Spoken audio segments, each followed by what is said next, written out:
Hai. Malam semua. Oke, Jemaat, perkenalkan di sini ada Pastor Kondus dan Bushen, Pak Kar dan Ibu Rona, ada Om Salim dan Tante Shirley, Om Coeng, dan Tante Feni, ada Om Nodis dan rekan-rekan, dan Pak Hendra beserta istri. Yeay, semuanya boleh angkat tangannya. Dan senang sekali bersuka cita bisa kumpul bersama nih. Ngomong-ngomong, untuk di episode kali ini kita akan bahas mengenai sejarah gereja gelombang kedua. Kalau Bapak Ibu sebelumnya sempat nonton di posterity episode yang pertama kali, rintisan, episode kelima, di situ Pastor dan Pakar ada mention kalau misalnya ada gelombang kedua, dan inilah orang-orangnya.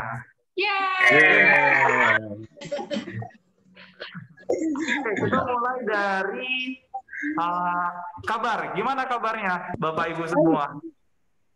Baik, semua better. Saya luar biasa.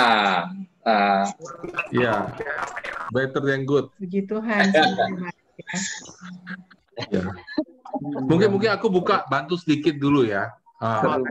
Ya, ini adalah waktu saya dan Pakar mulai menginjil di Serang ya. Memang kami waktu itu melakukan apa yang adanya aja gitu ya. Jadi waktu saya mulai menginjil di Serang, memang kami menjangkau banyak orang ya. Kemudian mungkin angka sekitar 20 atau 30, maka masuklah waktu itu Shirley ya, lalu bawa Pak Salim ya. Pak Salim masih nakal banget waktu itu ya. Iya. Pak Hendra siapa Pak Hendra yang jangkau ya waktu itu Pak Hendra ya? Saya yang ajak Shirley sama Pak Kar, yang ajak ke ini Morningstar dulu Pak. Iya, Shirley sama Bakar ya. GAP Pak, waktu itu masih GAP, Gereja Anak Panah. Pertama ya. Iya. GAP, iya. Gitu. Ya jadi ya karena waktu itu kita masih muda jadi namanya Gereja Anak Panah. Gitu. Tuan sedikit jadi Morningstar. Sekarang kita perlu generasi baru, makanya anugerah pembaruan. Cocok Pak, cocok. Ya, sejarahnya mesti diurut. Selalu fresh gitu ya. Ya, cocok. Jadi memang masuknya saudara-saudara waktu itu ya. Setelah saya berjalan sama Tuhan, saya harus melihat kembali ke belakang gitu ya, bagaimana Tuhan bekerja dalam jemaat kita ya. Memang masuknya saudara-saudara itu adalah suatu titik poin penting dalam turn around atau pembalikan arah gereja kita untuk benar-benar kita stabil dan menjadi sebuah gereja yang punya leadership yang kuat gitu. Ya, jadi tidak bisa dipungkiri bahwa saudara semua hadir malam hari ini ya adalah Tuhan yang pakai sebagai pelaku sejarah untuk mulainya gereja kita berdiri secara kuat gitu. Jadi malam hari ini saya undang kita semua supaya kita sharing ya apa pengalaman kita waktu itu, apa yang kita rasakan, supaya ya apa juga yang saudara ngalami waktu itu ya. Ingat aja kembali sudah berapa tahun lalu itu ya, 20 tahun lebih ya. 20 lah. Ya. 2001 awal waktu kita masuk GAP. 2001 akal ya. Hampir 19 tahun, 20 tahun lalu ya. Ya. Jadi ya bagaimana apa yang sudah rasakan waktu itu ya. Dan waktu itu saya juga bersyukur banget ya, Pak Dodi dan Bu Teti tiba-tiba datang gitu saudara ya. Saya udah susah banget gitu saudara ya, cuma sama Pakar berdua ya, mana Pakarnya belum menikah lagi, kurus lagi gitu kan ya. Ada orang percaya gitu kan ya. Ya tapi saya bersyukur banget waktu itu ya Pak Dodi datang ya. Pak Dodi dan Teti ya. Iya betul. Pak Salim waktu itu posisinya sebagai apa ya Pak Salim ya? Waktu itu manajer ya. Pak Hendra juga ya kalau nggak salah. Ya, saya waktu itu masih staff lah kayaknya ya, asisten aja, asisten manajer ya, asisten manajer ya. Terus juga Pak Coeng juga ya. Pak Coeng lain perusahaan ya. Iya. Jadi waktu itu kita cuma bawa Karyanto masih apa tuh ya waktu itu. Nah Karyanto baru karyawan biasa ya Karya. Supervisor. Supervisor. Ingat nggak dulu Pak Kar dengan sepedanya itu loh? Iya, kayak sirkus, Pak. Benar. Luar biasa itu. Itu kalau dia gayu keluar dari pabrik gitu ya. Waduh, benar-benar kayak siklus itu. Kayak siklus keluar dari tempat motong itu. Ya rodanya kecil banget. Iya. Iya. Gitu ya. Nah, ya saya bersyukur ya waktu itu saudara-saudara semua sini masuk, lalu kita jadi kuat ya. Mulai ada leader sama gereja kita dan kita bisa lanjut berjalan ke level yang berikutnya gitu. Ya. Oke. Jadi kita langsung masuk ke pertanyaannya. Tadi Pak Tep ada mention tiba-tiba Pak Dodi datang. Boleh ceritakan dong Pak Dodi gimana itu misalnya Pak? Oke, jadi pada waktu saya pindah ke Serang pertama tugas dari kantor buat saya itu nggak nyaman karena SKI itu buat saya seperti saya dibuang dari kota ke daerah kecil. Pikiran saya itu, dan saya berpikir bahwa katanya dipromosi. Kenapa waktu dipromosi malah saya ditaruh di kota Serang yang tunjangan wilayahnya justru lebih minim.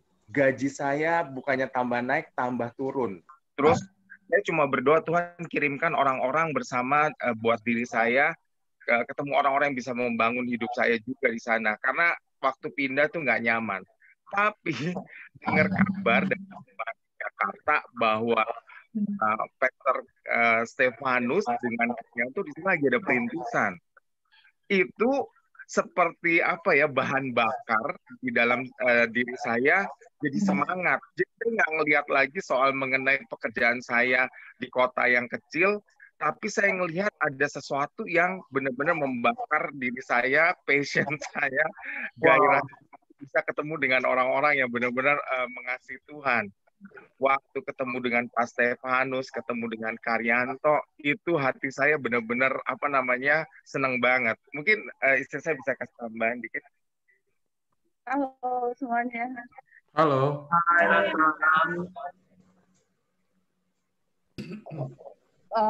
Sebenarnya berat ya waktu saya kami itu pindah ke Serang itu berat sekali.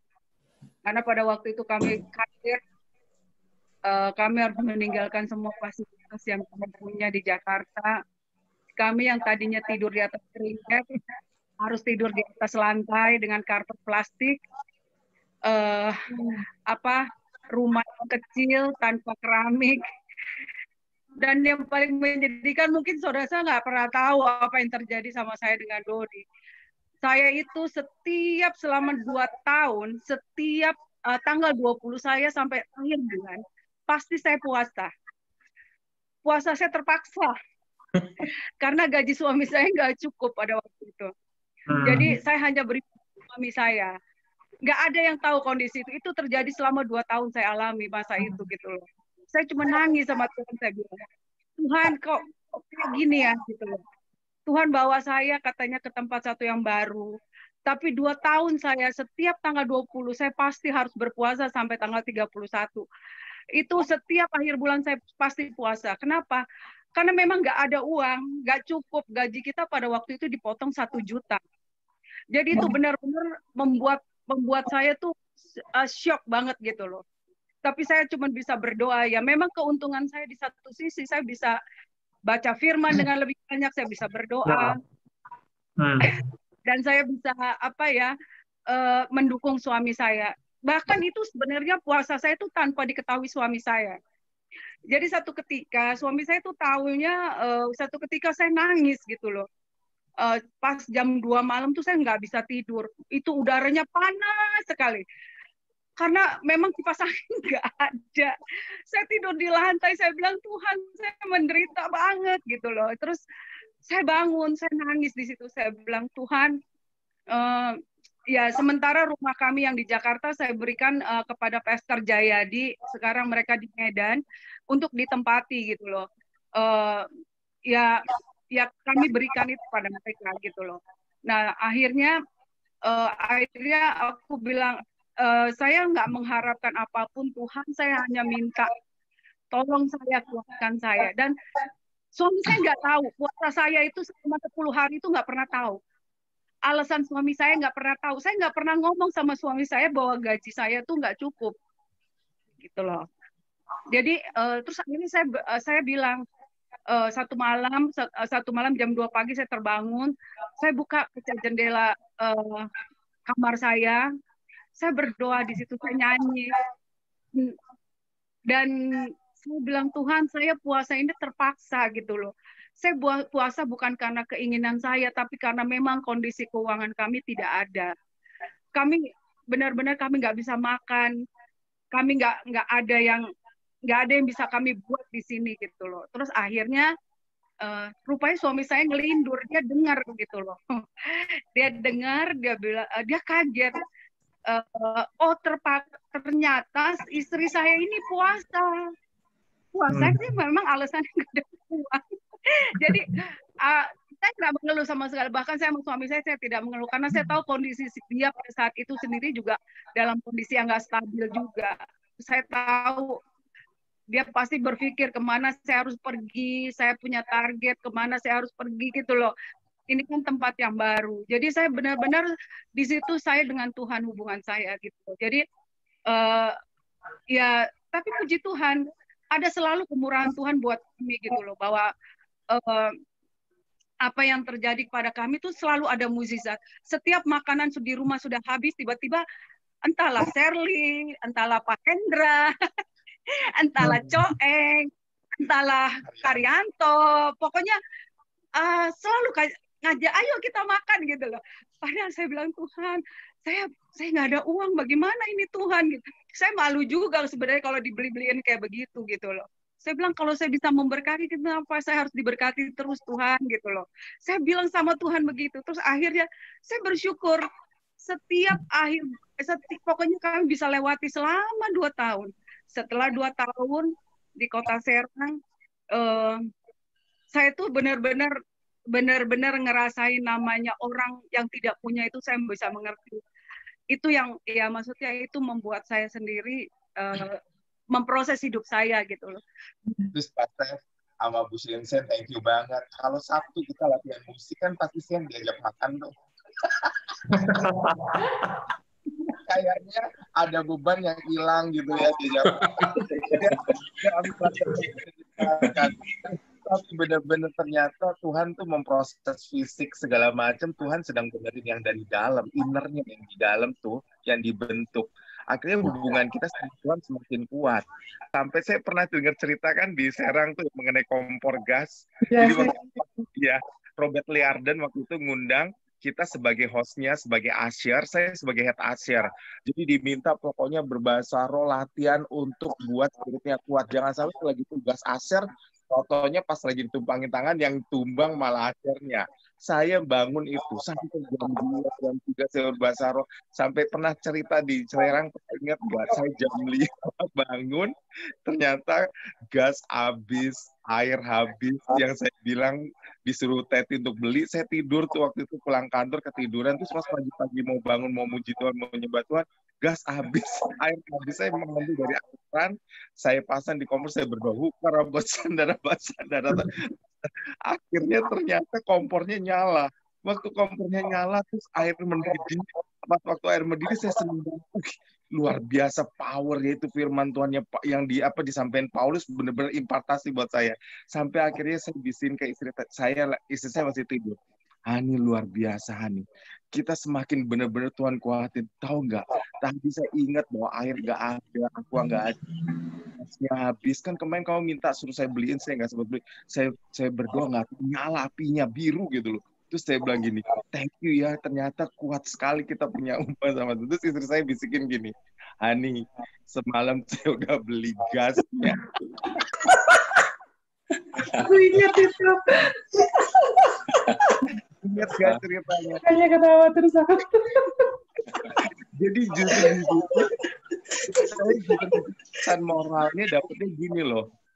Apapun kondisinya, secara kasat mata kita nggak ngelihat bentuknya, tapi spirit yang Tuhan inginkan untuk kita tetap berharap sama Dia. Tapi gimana caranya Tuhan sedang membuka cara berpikir kami berdua untuk melihat, berharap selalu sama Tuhan. Tapi benar dari situ Arianto, Jokne, sampai didoain sama Shirley, berdoa dong buat suami saya. Tuhan, saya setiap salim tidur saya tentangin tangan, saya berdoa yuk bareng-bareng. Sampai buat Pak Norman sama Bu ini. Ternyata kita lihat setiap kita live group, pulang sampai jam 1, jam setengah 2, naik Honda Win, yang ada panggangan ikannya di belakang. Nggak ada takutnya sama begal gitu kita. Tapi benar-benar hasilnya luar biasa. Aduh, Tuhan luar biasa ya. Benar-benar yang berberkati kita semua ya. Itu akhirnya apinya. Nah, setelah itu kita ngelihat bahwa akhirnya kita nggak ngeliat fokus kepada diri kita. Kita fokus kepada orang-orang yang terhilang. Kita fokus kepada orang yang benar-benar butuh kita.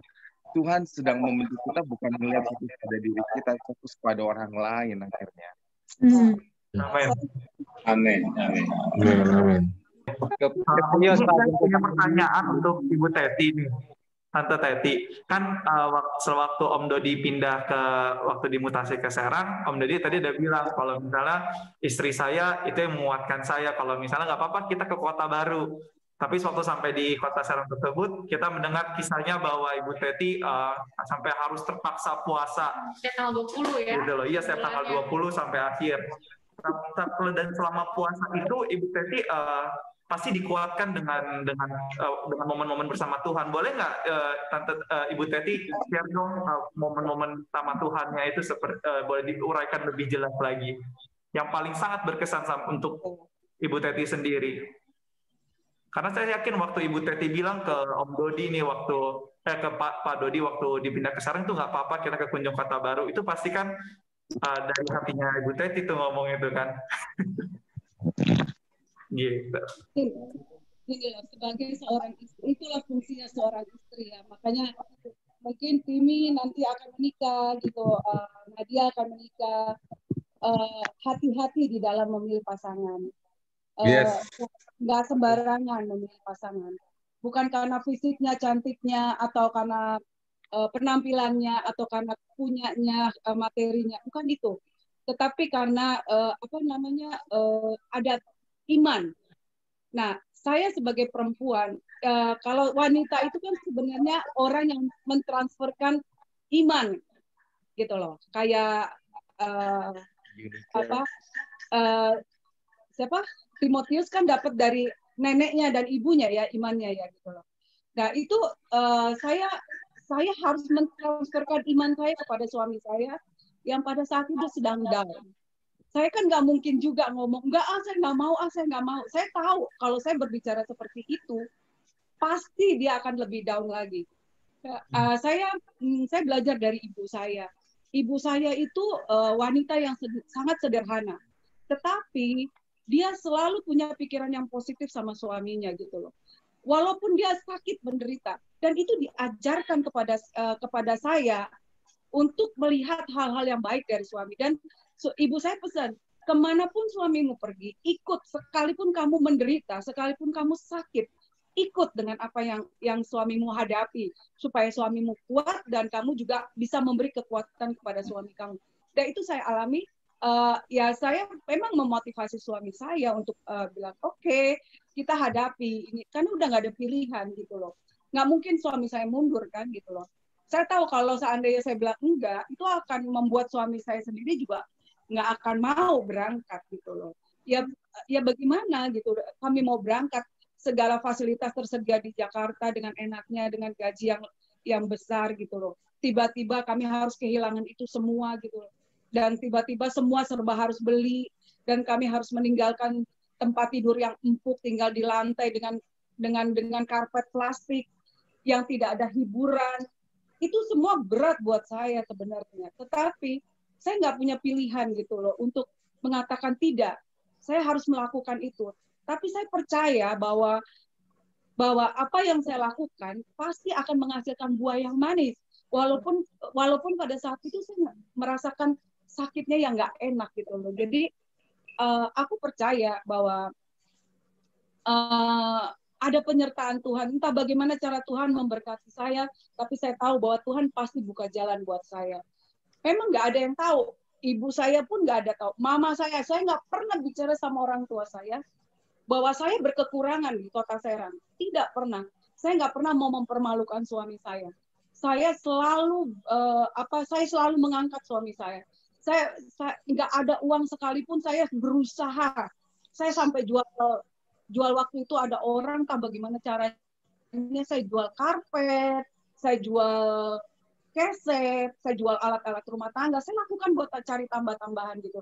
Dan saya tidak pernah mengeluh sama sekali sama suami saya tidak mengeluh sama sekali sama teman saya nggak pernah curhat, karena saya nggak mau. Curhat saya hanya datang sama Tuhan. Karena di situ waktu saya curhat datang dengan Tuhan, saya itu benar-benar double portion, urapan saya double portion. Maksudnya apa?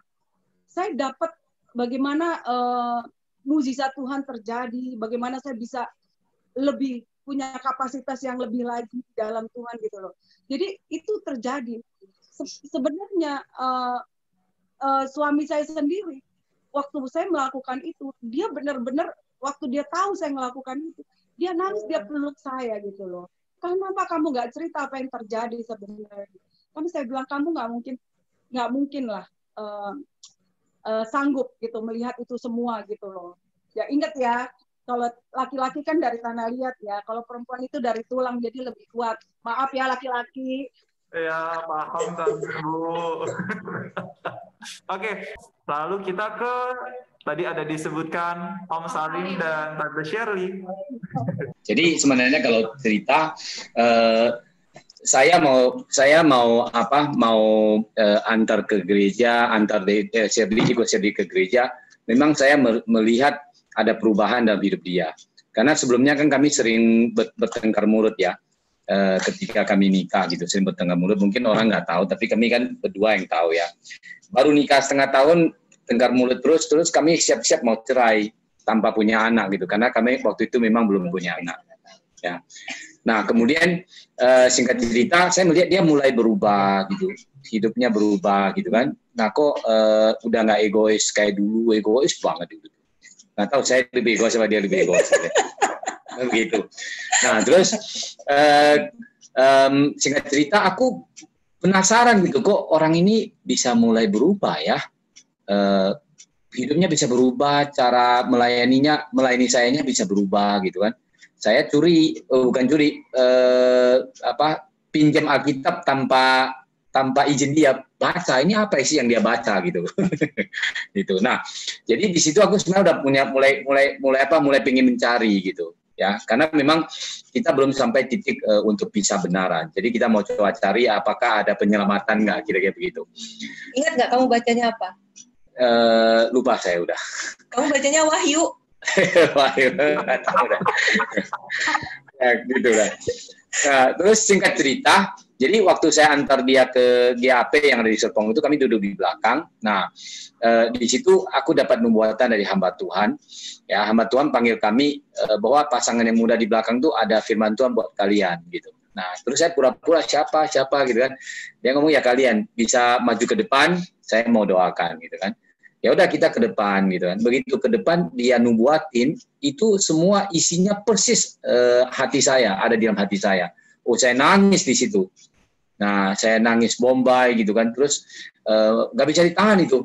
Itu memang kuasa Tuhan. Nggak bisa ditahan. Entah bagaimana kok hatinya pilu banget gitu, kayak diiris-iris gitu. Nggak bisa bertahan, gitu kan. Padahal saya dilatih untuk nggak bisa nangis gitu. Ya. Papa saya pesan kalau laki-laki nangis itu bencong, itu cewek itu nggak boleh nangis. Kalau ada air mata harus ditelan, gitu. Jadi kita memang tahan gitu kan. Tapi hari itu nggak bisa. Nah singkat cerita saya malu sekali, terus balik duduk di belakang. Gak lama kemudian saya cepat turun ke bawah karena saking malunya, gitu. Nggak ngerti, saya kan nggak ngerti gitu ya. Nah terus disitulah titik awal saya amazed sama Tuhan. Kok Tuhanmu bisa tahu ya isi hati saya ya, gitu loh. Nah disitulah saya mulai bertobat, kemudian dilanjut dengan baptisan air gitu. Beberapa bulan kemudian baru saya Pastor datang dulu. Pastor datang dulu ya. Okay. Jadi habis kamu lahir baru, itu Pastor datang. Pastor bilang mau datang. Ya. Gitu. Jadi kemudian waktu itu ketika Pak Sef mau datang, kalau Pak Hendra ingat, itulah kita ajak Cirona. Ya, Cirona kemudian ajak Bu Lisa dulu ya. Jadi kita kumpulin teman-teman, ayo siapa yang mau datang. Ini apa waktu itu awalnya gara-gara kamu punya pertanyaan banyak banget, suruh aku ketik itu kan. Suruh ketik pertanyaan banyak banget. Terus ya udah Pak Sef mau datang mau jawab pertanyaan gitu kan ya. Pertama ngomongnya mau debat Alkitab ya, tapi bilang ini bukan debat gitu kan ya. Ini mau menjelaskan tentang Alkitab, perbedaan agama. Kamu kan nanya karena perbedaan agama. Iya, saya ingat waktu itu pertanyaannya banyak sekali tuh Pak Salim, 1 lembar kertas tuh. Iya kan? Nah, atas sampai ke bawah diketik rapi banget. Terus saya bawa pulang. Saya bilang nanti saya jawab ya. Sampai sekarang saya belum jawab loh Pak Salim. Berarti utang, masih ada utang. Jawab Pak, aku ingat Pak Sef jawab beberapa poin. Bapak sempat jawab beberapa poin, terus Bapak pesan sedikit. Sisanya kamu kita baca, lihat kita itu ada semua. Wah, saya itu benar. Jadi kita ada bahas ya waktu itu. Oke. Tapi kalau nggak bisa jawab, kamu akan bilang. Oke. Pak, gini, kenapa aku ingat? Karena yang pas saya bahas itu aku catat dan kemudian aku ketik. Catatannya tuh masih ada sampai sekarang. Wow. Benar-benar masuk otak. Masih ada di lemari aku. Lu kasih aku lihat di jawabannya, belum tentu benar kalau saya.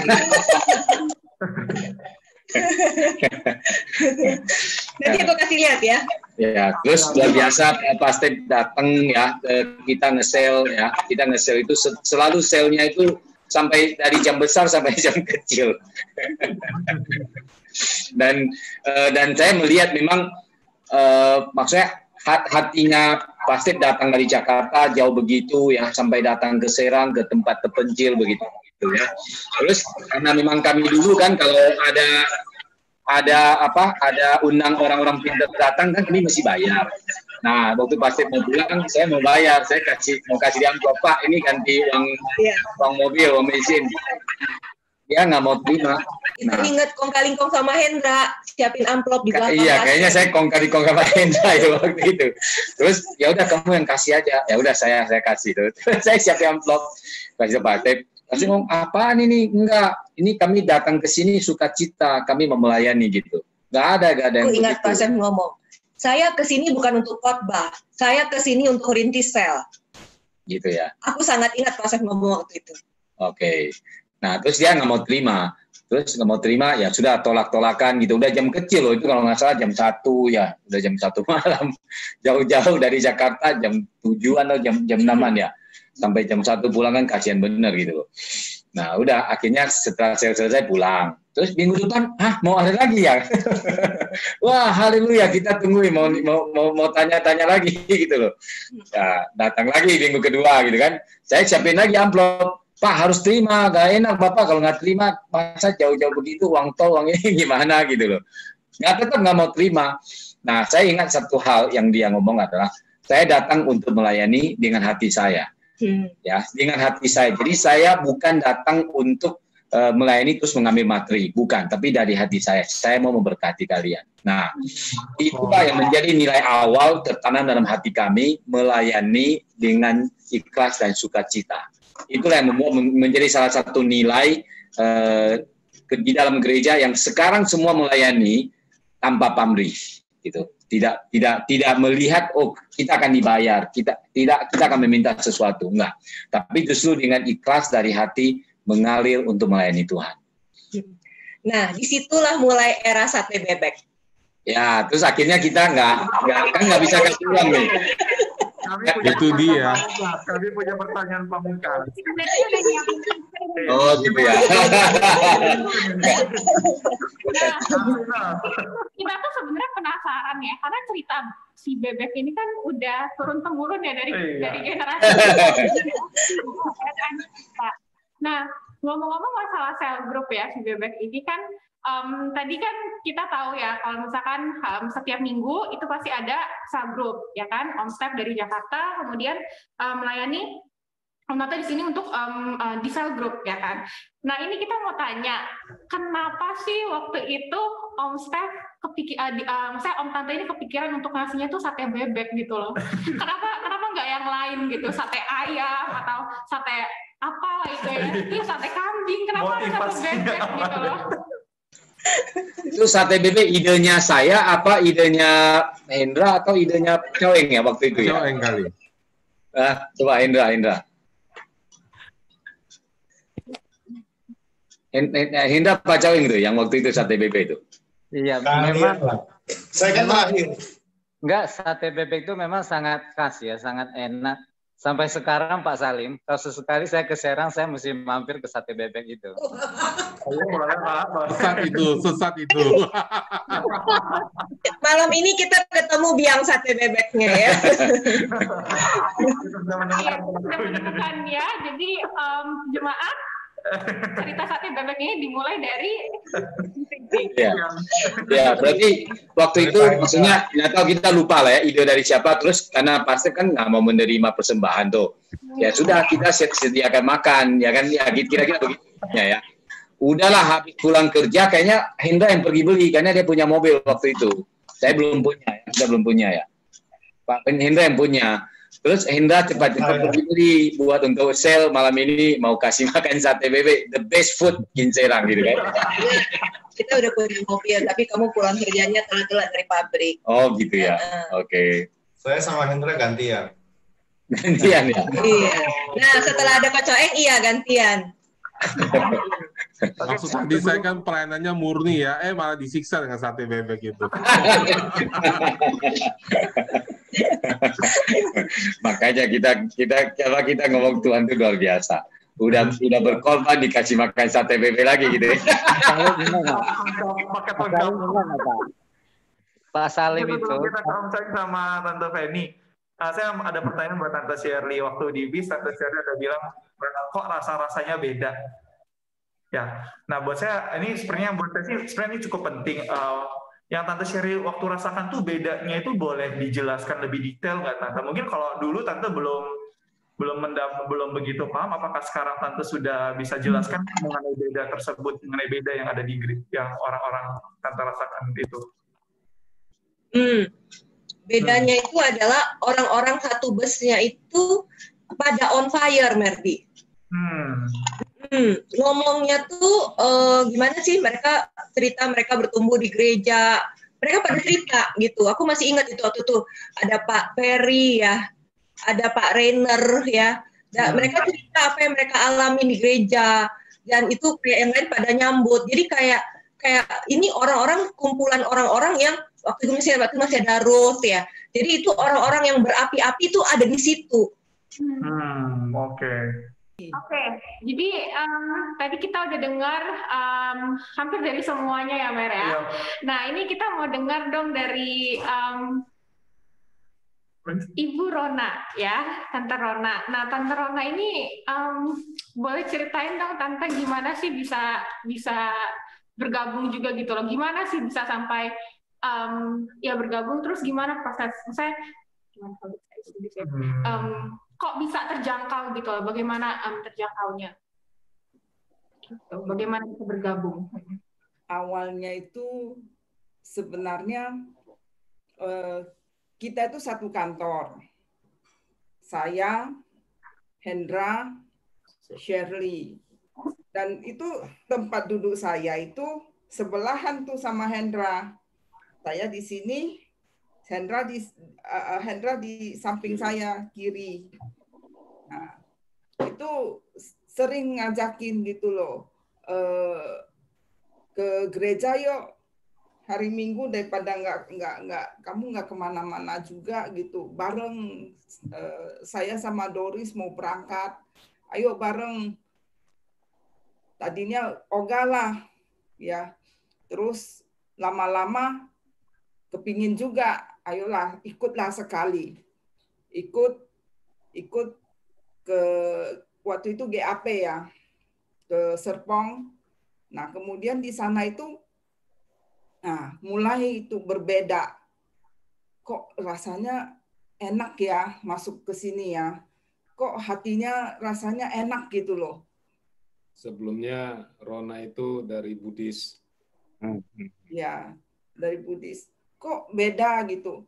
Nah, habis itu udah mulai. Nah, waktu itu kemudian ada dikumpulin nih. Pastor mau datang katanya. Pastor mau datang. Kita mau ada pertanyaan. Cirona ada pertanyaan apa enggak? Sini, Sherly bilang, saya ketikin nih sekalian nih, Salim mau nanya nih. Ya kan banyak nih. Oke. Saya bilang, oke lah, aku ikut gitu. Malamnya kita kumpul tuh dan di situ mulai banyak pertanyaan-pertanyaan mulai terjawab gitu. Nah, kemudian oke, itu udah mulai gimana nih? Hatinya udah mulai terbuka dan di situ udah mulai waktu itu udah terima Yesus juga di sana. Dan kemudian minggu depannya itu kumpul lagi. Nah, di sini nih yang saya kenanya di sini nih waktu baptisan Roh Kudus. Waktu terima baptisan Roh Kudus dan itu membuat saya begitu nggak bisa berhenti untuk kepingin gitu loh baca firman, kepingin berdoa, nggak bisa tidur, maunya berdoa terus, maunya bahasa roh terus, maunya baca firman terus gitu. Dan kemudian setelah nggak lama ya kan kita terus ada sel. Kemudian saya ingat satu waktu itu Cilani itu nempelin saya juga tuh. Karena dia mesnya itu ada di sebelahan saya, sebelah di dekat gitu loh. Jadi dia sekarang juga ikut minggu itu dia nggak pernah pulang gitu loh. Jadi dia tempelin saya. Kalau kemana tuh dia ajak. Nah waktu itu saya haus kan. Saya mau juga ikut karena saya kepingin apapun saya mau gitu loh. Cuman saya mau dapetin itu firman Tuhan, saya mau dapetin pokoknya saya rasa begitu, saya ingin cari. Pokoknya di mana dia ajak, oke, saya pergi. Walaupun di Jakarta habis pulang kerja tuh, ayo pergi, ayo dibawa pergi. Nah, tapi itu waktu itu tidak berlangsung lama. Kemudian Pak Dodi, Bu Teti datang. Dan kemudian kami benar-benar sel di Pak Dodi dan Bu Teti. Dan di sana itu benar-benar kita dibimbing. Dan saya ingat bagaimana saya mulai hafal firman. Jadi dari Matius 5 itu kita disuruh hafal tuh 1 minggu 5 ayat. Hafal tuh 1 pasal gitu sampai selesai. 5 ayat. Tapi kita jalanin aja dengan enak aja gitu loh. Satu minggu 5 ayat, 1 minggu 5 ayat. Ketemu lagi tambah lagi 5 ayat. Dan tapi rasanya kita enjoy aja. Enak gitu loh. Dan saat Pak Dodi, Bu Teti pimpin sel itu, dan di situ saya merasa mulai terarah gitu loh. Dan saya mulai ngerti gitu loh. Saya mulai tahu bahwa bagaimana berdoa yang benar, bagaimana ya saya merasa saya mulai bertumbuh gitu. Dan saya juga mulai ngerti dan banyak mengalami hal-hal yang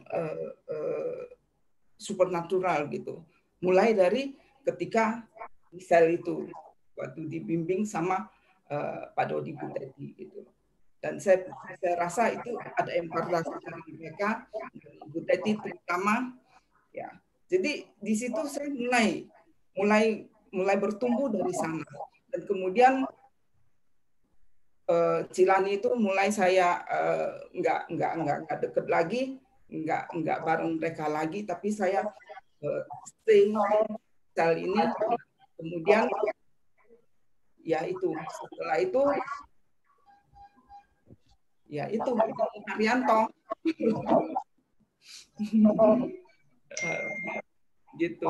Jadi sebenarnya Pak Dodi sebenarnya banyak membimbing saya di dalam pertumbuhan rohani. Ketika mereka sebagai pemimpin, itu saya banyak berkumpul di sana. Pak Haryanto mesti tak traktir Teti sama Dodi itu sate bebek itu. Iya. Harus itu. Kalau nggak ada dia hari ini kamu mana ada pasangan seperti ini coba. Itu ketua panitia pernikahan itu. Iya benar-benar tuh. Ini sekarang terbuka nih, jadi jelas nih. Ya terbuka jadi jelas. Kalau nggak ada Pak Dodi Bu Teti, nggak dapat Rona nggak bisa jadi istri Pakar. Wah ini mesti undang makan ini benar nih. Udah terbuka Nggak ada sekarang. Naomi ya, nggak ada Sarah, nggak ada si Jojo ya. Iya. Aku juga jadi panitia loh. Kami baru Oh iya, panitia kawinnya, panitia kawinnya. Sama kalian. Ya, Tapi saya ketua mau- panitianya itu Pak Dodi dan Bu Teti itu. Ya. Pak Step mau kasih sedikit dong. Ini buat teman-teman kayak Merdi sama Nadia sama anak muda yang lain, mau nggak? Mereka berdua itu pasangan penjaga kekudusan luar biasa. Setiap mereka berdua nih mau ketemu ya di mes, pasti dia mengundang satu orang untuk nemenin. Gak pernah berani ketemu berdua diam-diam, enggak. Dia selalu menjaga namanya kekudusan hubungan. Dan saya ngelihat bagaimana mereka berdua jadi pasangan teladan buat anak-anak muda. Karena pada waktu dia menjaga kekudusan, hidupnya terus diberkati dan dia benar-benar Haryanto, pria yang sejati, gak melecehkan wanita, tapi bagaimana Rona bisa submit secara keseluruhan sama suaminya karena dia lihat ada figur suami yang luar biasa. Itu saya lihat. Setiap mau ketemu pasti dia bawa. Saya mau ketemu Rona, saya mau ini biar tahu apa yang saya mau lakukan. Saya benar-benar amazing ini, Sarah, dan saya bilang sama Teti, kita belajar banyak dari pasangan ini. Kan lu sama Karyanto sama Rona ya, maksudnya mereka tinggal di zaman yang modern, tapi mereka benar-benar tidak ada pegangan tangan, tidak ada kissing.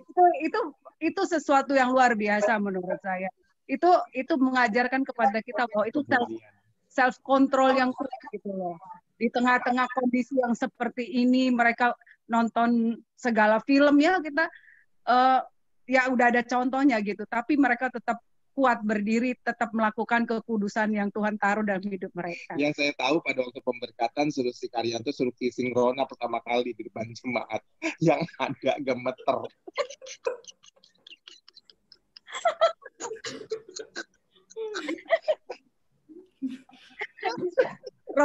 Karyanto kissingnya bukan di bibirnya atau di pipinya, di jidatnya nih. Jidatnya aja gemeter ya. Dan yang paling lucu di pernikahan mereka kok nggak, si Rona tuh pakai sepatu kets karena Rona lebih tinggi daripada Karyanto. Kami tidak dengar. Ya. Saya pikir ini satu warisan nilai yang luar biasa ya. Iya. Ya, baik untuk anaknya Pakar dan Rona sendiri ya. Pasti anak-anak Pakar dan Rona sendiri melihat bapaknya punya nilai seperti itu, mereka pasti bangga dan ingin melanjutkan. Juga untung ya Pak Dodi mention ini karena ini penting banget buat youth kita ya. Zaman sekarang ini nilai-nilai yang penting yang kita menjaga itu. Satu hal saya mau tambahkan ya, memang kedatangan Pak Dodi dan Bu Teti itu sesuatu yang kami kan tidak berpikir ke situ. Ya waktu itu kami juga tidak tahu dan juga nggak kepikir harus berdoa bagaimana ya. Kami hanya berjalan aja dengan iman. Nah memang waktu itu kemudian ada datang satu orang yang membawa tadi yang disebutkan itu ya, yang disebut Bulani itu yang membawa Shirley bertobat, ya kemudian ikut ke gereja dengan Bu Rona ke gereja kita. Nah itu kemudian timbul tantangan yang besar buat saya. Itu salah satu tantangan paling besar pada waktu itu. Ya. Kenapa? Karena ini semua leader Dan Lani juga seorang leader, sebenarnya malah dia mempengaruhi Shirley dan Pak Hendra juga tadi kan yang untuk bertobat ya. Jadi ketika dia bawa mereka keliling gereja gitu, wah saya kewalahan sekali saudara. Ya, saya kewalahan sekali karena kan sel saya bukan hanya selnya mereka ini, tapi kan di Ciruas juga masih ada sel yang saya harus tanganin. Jadi saya tidak 100% di sini. Nah, saya bersyukur banget waktu itu juga pakar sangat muda sekali ya. Saudara ya, muda rohaninya juga ya, saya juga seperti itu ya, kita berdua nggak punya pengalaman gitu ya. Jadi memang setiap tahun itu Tuhan tuh mengirim Pak Dodi dan Bu Teti ke sana. Betul. Ya, dan itu benar-benar membuat kami tuh merasa kuat gitu loh, powerful gitu ya, kuat ada leader. Dan kemudian setelah mereka datang, kita mulai hilang khawatirnya dan memang terbukti setelah mereka datang, kan kita mengajarnya kita selalu percaya gereja lokal. Kita selalu percaya komitmen pada keluarga rohani ya. Dan ketika mereka datang, mereka kasih mereka makan secara rutin. Ya, akhirnya saudara baik Shirley, Salim ya, semua ya, Pak Hendra dan Rona akhirnya mereka bisa stay di gereja kita dan mulai mengerti tentang pentingnya gereja lokal. Jadi saya bersyukur banget saudara ya. Peran untuk Pak Dodi dan Bu Teti tahun-tahun itu sungguh-sungguh membantu sekali. Ya, gitu. Mungkin ternyata itu Tuhan lakukan buat diri mereka berdua ke situ 2 tahun dan ini ikut membangun dan ikut jadi. Mungkin hari ini terkuak nih rencana Tuhannya ini. Iya. Tapi yang tadi Pak Sep ngomong itu benar. Jadi waktu kami habis lahir baru ini kan kami semua on fire. Nah, waktu kami on fire, jadi namanya orang haus-hausnya diajak, apalagi itu yang ngajak juga orang yang lebih senior rohaninya, jadi kami ngikut aja. Kami diajak ketemu hamba Tuhan ini, hamba Tuhan yang besar, ingat ya, ya kita diajak. Jadi kami ikut aja, karena kami waktu itu benar-benar haus banget. Ya, kami juga dikasih buku, dikasih kaset, ya begitu ya. Pokoknya kami dikasih, pokoknya karena kami haus, kami terima semua gitu kan. Pas datang kami juga terima, terus dikasih lagi yang lain kami juga terima gitu kan. Nah, tapi kemudian benar kata Pak Step. Jadi waktu akhirnya kami harus memilih apakah kami mau stay di gereja lokal atau kami mau di gereja jalan-jalan. Kami memilih itu waktu aku pribadi aku milih, kenapa? Aku memilih orang yang kasih makan aku secara teratur. Di situ aku dapat makan secara teratur, aku bertumbuh dan akhirnya waktu aku harus memilih, makanya aku memilih gereja lokal. Wow. Dan pengaruhnya berasa sekarang ya, Li, ya, biar kamu itu kan. Iya. Puji Tuhan. Benar-benar, iya. Pilihannya tepat. Saya punya pertanyaan untuk ke Pak Stef waktu kita di grup. Pak Stef sempat bilang kalau saya tidak mau kehilangan lagi. Nah, jadi maksudnya waktu Pak Dodi dan Pak Hendra harus pergi, yang Pak Stef rasakan itu sedalam apa sih, Pak? Wah, kayak tiang saya dicopotin 2 tuh rumah saya.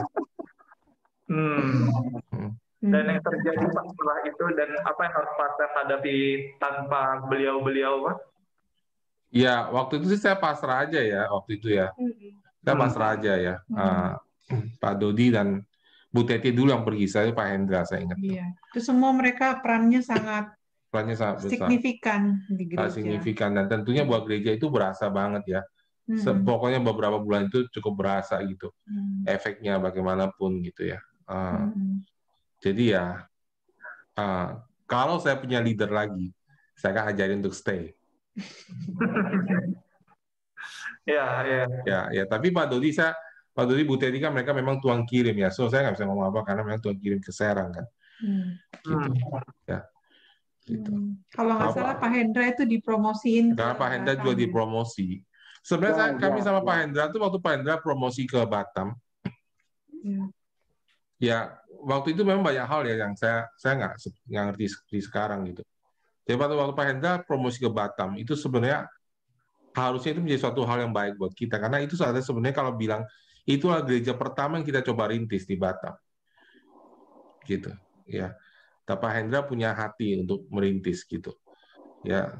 Dan itu sebenarnya saya udah bawa balik Batam. Cuma waktu itu karena kan kami itu belajar duduk sama otoritas. Nah, gembala saya itu marahin saya, bilang saya bikin repot dia rintis jemaat di Batam. Ya, padahal kan semua itu kan dari kami, dari gereja kita sendiri semua biayanya. Dan kondisi begitu, akhirnya ya saya nyerah, putus asa gitu loh. Ya seperti itu. Tapi sebenarnya kalau Pak Hendra merintis ke sana, harusnya itu pekerjaan Tuhan itu luar biasa waktu itu ya. Pak Hendra itu orang yang sangat-sangat komitmen dan sangat-sangat trustworthy beliau ini. I think that's timing juga lah ya. Iya, iya. Saya pernah ke Batam, Pak. Saya pernah ke Batam. Iya, iya. Ke Batam melayani kan ya. Ke Batam ya, Pak Hendra. Iya, iya. Gitu. Ya, iya saya ke Batam juga ketemu Pak Hendra ya dulu ya, ingat ya.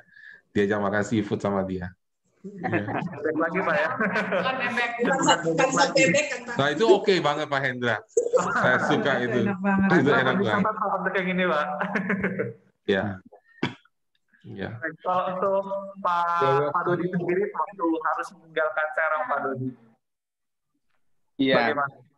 Sebenarnya saya udah nggak kepikir mau pindah dari nggak bakalan pindah ke Jakarta karena saya sebetulnya pada waktu saya dipindah tugas ke sana, SK-nya pertama tuh bahwa saya adalah lagi apa ya namanya on job training ya. Jadi di sana tuh ada waktunya, katanya 6 bulan. Tapi dihitung 6 bulan lewat. Tapi benar yang tadi yang disampaikan sama istriku tuh sampai nangis, puasa sampai nggak ada uang. Terus Tuhan berapa lama saya ada di Serang gitu loh. Sampai akhirnya kita ngambil keputusan untuk ninggalin rumah di sana, kita inden rumah, beli rumah di daerah mana sih itu Karyanto, nama perumahannya saya lupa. Bumi Anggrek. Serang. Bumi Serang Damai kan. Iya, saya tuh sampai inden rumah, udah yakin nggak akan pindah ke Jakarta lagi. Karena kalau orang bilangnya gue udah nggak punya channel orang yang bisa narik ke Jakarta, jadi istilahnya kayak orang dibuang. Saya udah inden rumah di sana. Jadi waktu beli inden, saya ingat ada beberapa jemaat ngelihat rumah developer yang lagi dibangun itu untuk datang ke sana dan doain. Ini kafling yang mau dibangun rumah. Saya ingat banget beberapa jemaat doain di sana. Saya udah mau stay di sana. Tapi ya benar tadi ditanya, semakin kita merasa secara fisik kayaknya sepertinya berat, hubungan kita sama Tuhan semakin kuat. Teti saya semakin peka untuk dengar suara Tuhan. Sampai udah inden segala macam, ini benar nggak sih keputusan yang kita ambil? Apa kita cuma emosi, cuma rasanya kok nggak ada jawaban gitu loh untuk balik ke Jakarta lagi, sedangkan rumah di Jakarta udah ada, kok mesti beli rumah lagi gitu. Sampai akhirnya Teti itu dapat penglihatan dan dapat penglihatan waktu dia berdoa, terus dia bilang gini, Tuhan, suami saya ini mau lama di Serang atau kembali lagi ke Jakarta. Dia seperti ada running text tulisan BRI Jakarta Keramat, terus jalan.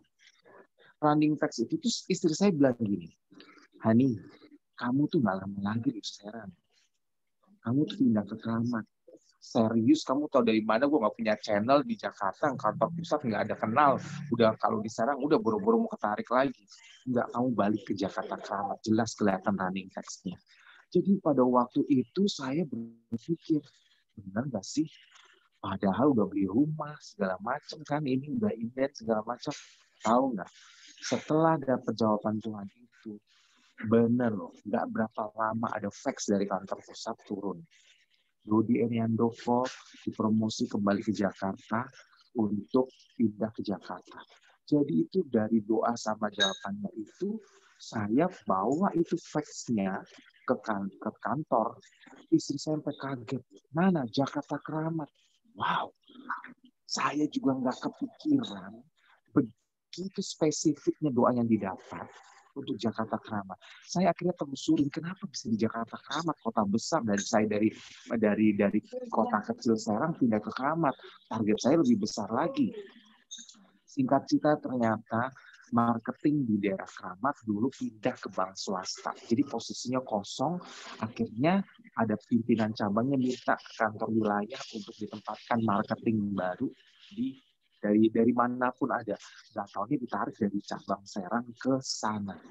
Akhirnya kan saya pikir duit gimana ini, sudah dibayar buat inden, saya cuma berdoa minta bantuan, cuma doain dong kalau memang ini memang Tuhan bukain jalan, memang saya penempatan, ya udah duit itu akan balik. Padahal ketentuannya itu duit hangus, nggak akan bisa kembali. Tapi kita berdoa sama jemaat, Tuhan nggak pernah curang, Tuhan nggak pernah membuat kita rugi, tapi selalu dikembalikan. Tahu nggak? Saya berdoa segala macam, saya berani ngajuin diri ke perumahan itu developer, amazingnya dalam proses minggu atau 2 minggu uang itu dikembalikan. Saya juga nggak tahu, tapi waktu saya dapat ini, saya bilang sama pastor sama Bu Sensien, saya kasih tahu hati saya nangis. Jujur, waktu perpisahan di gereja itu kita tangis-tangisan. Ini namanya ingus tuh. Kalau sekarang udah zamannya corona nggak berani kalau pakai masker. Itu ingus dari mana-mana ngalir, keringat semua. Udah bener-bener saya tangis-tangisan. Di situ jemaat semua ngerasain bener-bener ada sesuatu yang chemistry kita tuh udah kebangun, kepisah. Nggak bisa pisah gitu doang. Sampai akhirnya kita keep contact terus. Dan saya juga bersyukur loh hubungan kita sama pastor sama Bu Shenchen tetap. Sampai saya tahu studi untuk sekolah homeschooling di Bu Helen. Di Vickery Christian Academy dari beliau. Dodi Tepi, kamu tahu nggak? Bu Helen buka sekolah loh. Coba yuk kita datangin yuk. Dari beliau. Sampai sekarang anak sekolah di Vickery karena beliau rekomendasi, dan waktu interview saya benar-benar dikasih grace sama Miss Helen untuk kita bisa sekolah di sini. Tuhan itu luar biasa. Karena pasti sama Bu Shenchen tetap bangun hubungan sama kita untuk saling memberkati. Jujur, saya pindah ke Jakarta. Sedih, nangis. Padahal waktu mau masuk ke Serangnya berat banget, tapi pas waktu kebangun rasanya. Sampai akhirnya beberapa tahun lah saya sering balik juga. Saya ngajak anak saya, Teddy masih beberapa tahun, Teddy kamu punya keluarga di Serang. Kamu harus punya, tahu ada keluarga. Saya mampir ke rumah Shirley, Salim, kita nginep di sana, kita makan bareng di sana. Saya ketemu dengan Karyanto, dengan Rona, ketemu dengan Joeng, dengan Fanny, dengan keluarganya. Saya tetap bangun hubungan karena Teddy kamu tahu kita punya keluarga di Serang. Ini bagian dari historinya kita. Untuk kita bisa melihat bahwa keluarga itu benar-benar penting buat kita. Ini anakku Teddy. Aduh, Hai Teddy. Hai. Luar biasa. Ya. Ya. Kalau untuk Pak Hendra sendiri, Pak, bagaimana rasanya harus meninggalkan Serang, Pak? Iya. Waktu itu kita di Serang memang udah ditaruh dengan fondasi yang benar. Ada 2 hal yang saya catat. Walaupun saya keluar dari Serang, itu pertama menghargai atau tunduk pada otoritas. Itu dari awal kita udah ditanamkan supaya nggak liar. Yang kedua, kalau kita mau bertumbuh itu kita harus tertanam di gereja lokal. Nah, waktu saya pertama memang diutus seperti tadi Pak Step ngomong, dan disupport sama dulu full timer ada namanya Ati ya. Ati dan Pak Choeng juga pernah ke sana. Itu sebenarnya selain kita buka cell group, hari Minggunya kita sebenarnya Pak Step kita sudah ibadah ya. Walaupun dengan orang-orang cell group itu kita mulai ibadah seperti biasa, Pak. Saya sudah mulai take action juga khotbah ya, khotbah perjamuan kudus kita sudah mulai layanin. Dan kita ada beberapa keluarga waktu itu Pak Jaweng juga ikut, ada keluarga dari karyawan saya juga, itu dari keluarga orang Nias. Jadi di situ banyak orang Nias, kita sudah mulai menjangkau. Jadi mereka sudah mulai datang ya Pak Jaweng. Ya, tapi nggak lama setelah itu sayang instruksi dari Pak Step dari otoritas kita sama ini harus kita batalkan. Nah, sejak saat itu saya baru cari gereja lokal di Batam gitu. Jadi dengan fondasi yang benar, kemanapun kita pergi, saya yakin kita tidak akan goyah untuk pertumbuhan berikutnya. saya sangat terima kasih Pak Step. Memang dari nol, ya dari nol, dari gereja tradisi kita masuk kepada gereja yang diberkati, kita bisa bertumbuh, ya semua itu kita mulai dari Serang, Pak Step dan teman-teman semua. Terima kasih semuanya. Oke, baik, mungkin dari Pak Stef, Pak Kar, Pak Syokeng, ada mau nambahkan? Saya terakhir aja.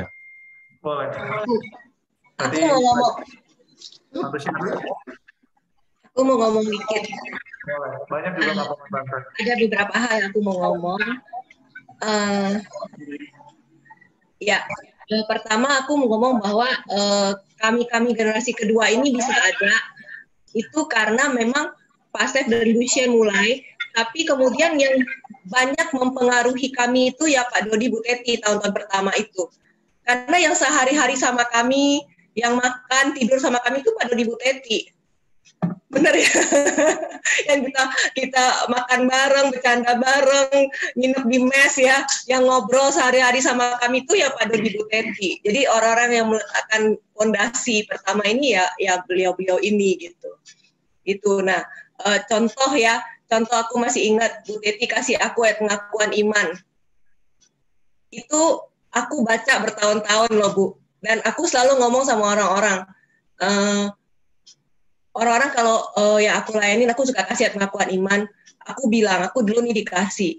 Dan ini aku ucapin bertahun-tahun. Jadi kalau aku ada sekarang, itu kenapa? Karena ada ayat-ayat ini yang dulu aku confess tiap hari. Gitu. Itu buat aku tuh powerful banget. Aku ingat tuh yang ngasih tuh Bu Teti. Itu contoh ya, misalnya pondasi-pondasi yang dibangun, yang kayak tadi aku bilang Ghostbuster gitu ya.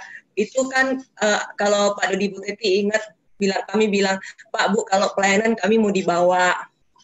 Ingat nggak waktu Coeng tuh jangkau orang Timor yang kita pelayanan sampai ke tengah sawah, ya itu buat aku berkesan banget. Pertama kali aku injak pematang sawah ya itu seumur-umur. Itu kamu lagi hamil kan? Iya, lagi hamil David itu. Kita bareng-bareng ingat ya Pak Dodi, Bu Teti sama Coeng. Ya, itu kita layani orang pelepasan, rumahnya tengah sawah. Nah, itu masa jadi kalau sekarang kan kita enak ya, masa kalau sekarang bukan enak sih sebenarnya, kalau pikir bukan enak juga. Gini, kalau sekarang kita orang baru, itu kan semua kita kumpulin di RE, kita layani massal. Nah, sebenarnya yang benar-benar seru banget itu ya zaman kita dulu gereja mula-mula ini. Kenapa? Ingat nggak orang dulu kita layanin, terima Yesus. Minggu depan kita ketemu lagi bersama Roh Kudus. Habis itu kita layanin pelepasan, kita layanin bareng-bareng. Ya itu kayak hidupnya itu kayak adventure. Bener kalau bisa dibilang ya gereja mulai itu kayak adventure gitu. Jadi kita pelepasan itu sebulan bisa berkali-kali. Ya lain orang pelepasan dulu ya. Nah kalau sekarang kita simpan di arena. Aku tuh waktu ya kira mungkin sekitar setahun lebih yang lalu deh, pokoknya sebelum COVID. Aku sempat sama anak-anak layanin satu orang gitu ya di gereja, layanin satu orang pelepasan. Dan kemudian ada satu anak ngomong sama aku kayak gini, Tan, aku baru pertama kali loh layanin orang pelepasan, ternyata seru banget ya Tan. Nah, waktu anak itu ngomong kayak gitu, aku teringat, astaga, ini mah dulu mainan kita sehari-hari. Gitu. Ya, jadi kayak maksudnya yang kita punya dulu yang apinya bener-bener gimana sih yang sehari-hari kayak petualangan itu asik banget dan itu yang ngebentuk kita banget ya. Ya. Bener ya, yang ngebentuk kita jadi kesana kemari pulang pagi nggak masalah gitu kan ya. Ya itu yang dibangun waktu kita bareng-bareng tuh kalau di Bu Teti ya kayak gitu. Mas Ellen bawa center itu. Iya. Ya, mungkin dari yang lainnya, Pak Kar, Pak Coeng, Pak Penny. Mungkin saya tambahin gini, awal-awal kita memulai kebaktian di Serang itu, yang benar-benar bantuin training kami tentang ASER ialah Pak Dodi dan Bu Teti gitu. Karena waktu awal-awal itu kami sebenarnya nggak mengerti sama sekali yang namanya ASER itu apa gitu.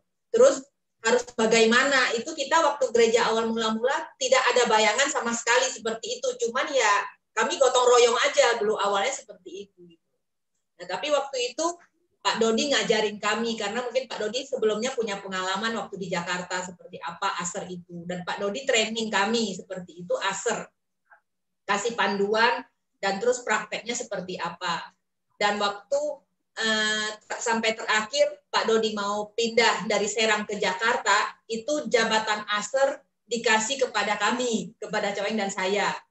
Dan itu saya masih ingat banget wanti-wantinya Bu Teti buat saya sebagai istrinya ASER sangat panjang. Saya ingat banget gitu loh. Karena Bu Teti bilang begini, memang jabatan ASER itu memang maksudnya diberikan kepada kalian, tapi kamu sebagai penolong dari suami kamu yang menjabat ASER itu tugasnya lebih berat dari yang suami kamu sendiri karena kamu penolong gitu. Jadi maksudnya ya Bu Teti kasih wejangan terakhir sebelum Bu Teti pergi gitu. Itu yang saya masih ingat banget. Jadi kamu harus begini gitu. Nah itu benar-benar wejangan terakhir yang benar-benar waktu itu Pak Dodi Bu Teti pergi. Nah itu yang kami lakukan seperti itu. Memang mungkin tidak awalnya kita pun sangat-sangat kehilangan Pak Dodi dan Bu Teti gitu sebagai pegangan kami gitu. Tapi setelah berjalan ya kita tetap ikutin panduan itu yang diberikan oleh beliau gitu. Dan waktu Pak Dodi Bu Teti setelah ke Jakarta pun ada beberapa kali mampir ke mes, ada nginep di mes gitu. Nah itu yang membuat waktu itu kita punya kenangan dengan beliau seperti itu. Ya. Nanti kalau sudah ada kesempatan harus main ke Serang lagi, Pak Dodi. lagi ya. Ngumpul Pak Hendra juga datang gitu. Iya.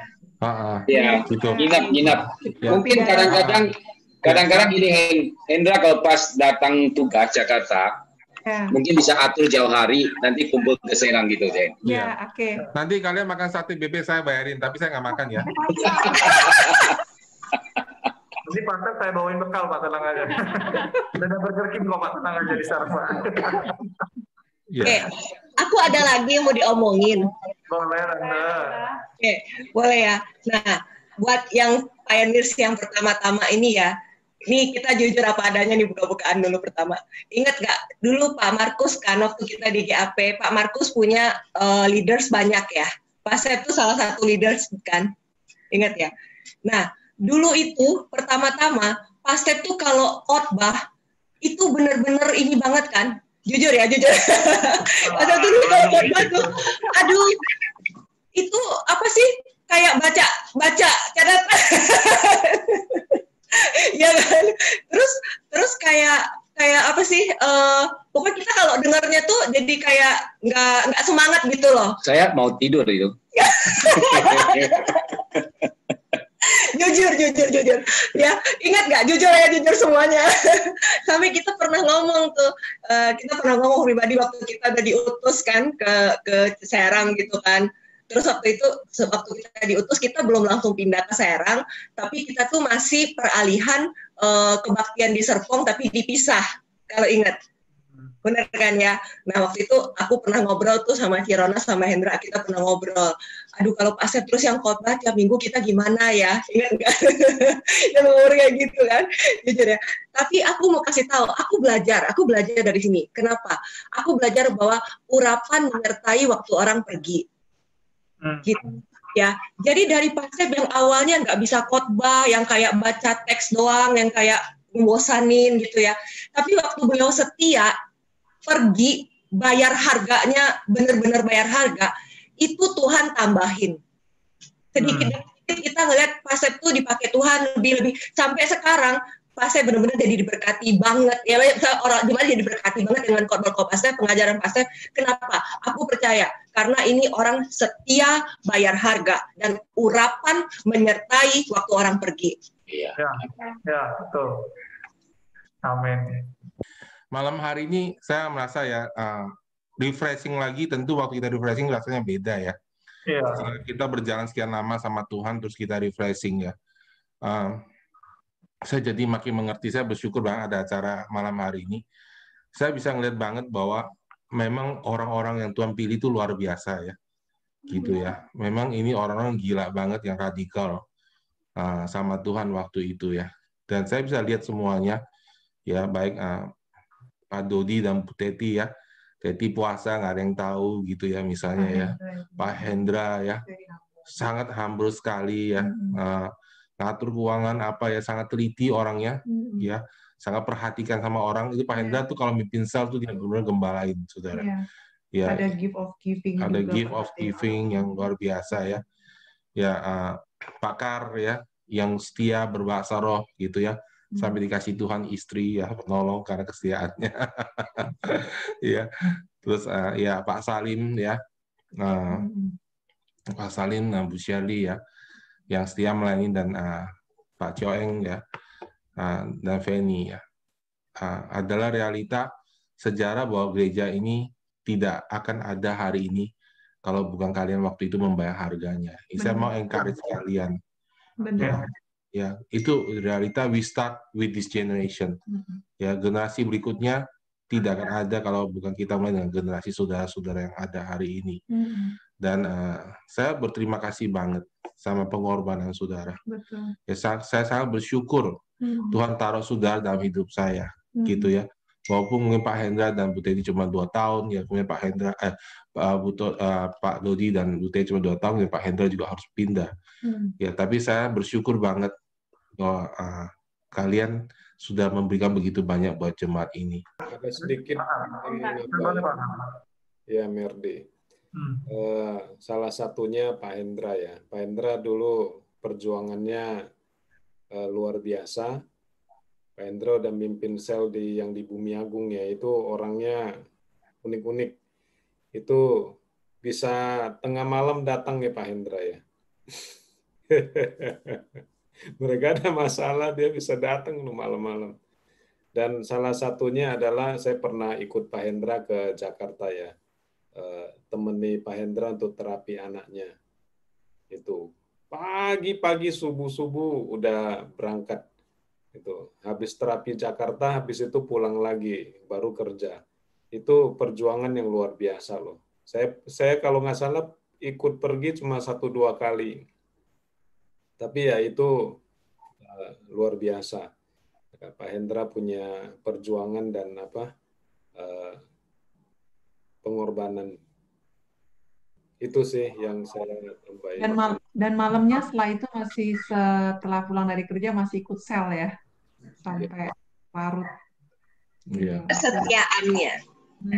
Luar biasa, Hendra. Iya, waktu itu memang pagi-pagi ya jam 4. Seminggu itu 3 kali saya masih bawa Yosua yang terapi ke Profesor Hembing. Ya, jam 4 pergi. Kenapa kalau harus pagi-pagi itu? Kalau agak siang antrinya udah rame. Kadang ngantuk, bawa mobil itu seperti kita sengaja seperti naik kuda gini supaya nggak ngantuk. Padahal mata berat banget gitu. Ya, kadang saya ditemanin Doris, kadang ditemanin pembantu aja. Ya, ganti. Ya, tiap hari, seminggu 3 kali saya mesti pagi-pagi Jakarta. Iya. Dan malamnya pulang kerja masih pelayanan lagi ya. Wah. Iya. Luar biasa. Luar biasa. Iya, luar biasa. Iya. Memang waktu itu radikal sekali ya. Maksudnya radikal itu berapi-api di dalam Tuhan gitu. Itu nggak tahu bisa begitu gitu ya. Itu ya karena dari Pastor Bushian sama Pak Dodi Butetinya impartasi ke kita. Ya, pengajarannya, bayar hidupnya, harganya, cara hidupnya, radikalnya ya. Impartasi ke kita. Jadi kita jadi kayak gitu. Nilai sebenarnya nilai. Juga pakar pengaruh memang impartasinya ya. Iya. Iya. Tapi ya saya percaya ini juga akan dibawa ke bawah karena nilai ini sangat penting ya. If you want kita mau gereja yang kuat memang begini ya. Saya percaya bahwa Youth Gender malam hari merasa juga diberkati ya. Bisa lihat ternyata seperti itu. Saya sendiri merasa sangat di-refreshing malam hari ini ya. Selama kita ngobrol gini ya. Oh dulu tuh kita seperti itu ya semuanya. Ya dan ya, we really thank you. Iya, luar biasa. Makanya bisa rumah kita di Jakarta pelayanan di Serang. Ya karena ada mereka-mereka. Iya. Gitu. Iya. Gitu. Oke, jadi thank you. Ya. Satu lagi, satu lagi tadi nambahin sedikit yang tadi masalah dulu kita angkat barang itu loh. Itu kan sebenarnya awalnya kita waktu angkat sound system itu kan awalnya karena cuma sayang kalau misalnya sewa lagi. Jadi ya udah kita ada kamar kosong kan kita angkat. Jadi kita angkat waktu itu bareng-bareng. Nah, tapi waktu itu gara-gara itu jadi kan kami adalah orang yang pertama datang ke gereja kan. Kami datang pertama karena kan sound mau di-set. Ingat ya, Pak Hendra ya. Ya kan, nah kemudian akhirnya kami kan jadi orang yang pulangnya paling terakhir. Kenapa? Karena beres-beres dulu semua, soundnya dimasukin mobil lagi baru pulang. Nah dulu sih cuma ya nggak tahu, pokoknya berasa ini gereja milik kita bersama. Jadi ya udah lakuin aja gitu kan, nggak ada masalah apa-apa sama sekali gitu. Tapi kemudian aku baru belakangan aku baru ngelihat efeknya. Kenapa? Gara-gara kita pulangnya telat terus kita ada di gereja. Jadi kalau habis kebaktian, aku masih ingat pas Vision, kalau lihat-lihat orang, oh ini ada nih, ini Pak Salim, sini. Jadi siapa yang ada tuh dipanggil, ya suka kalau enggak, kalau ikut meeting, atau kalau enggak ada tugas kerjaan apa gitu. Jadi akhirnya karena seperti itu kami jadi terlibat banyak. Yeah. Nah, kami nggak ngerti. Aku belakangan aku baru bisa melihat, dan efeknya adalah waktu kami akhirnya diajak untuk terlibat dan bersedia terlibat di dalam gereja ini. Akhirnya di situ kami jadi belajar banyak. Kami belajar banyak sehingga kami bertumbuh banyak gitu dari telat-telat pulang itu gitu kan ya. Ya aku bisa ngeliat itu belakangan. Jadi menurut aku ini sebenarnya adalah suatu nilai bahwa waktu kita available, Tuhan pasti akan tambahin lagi. Ya, betul. Amin. Ini aku baru bisa belakangan sekarang ini. Kalau dulu nggak ngerti, cuma ya udah ikut aja.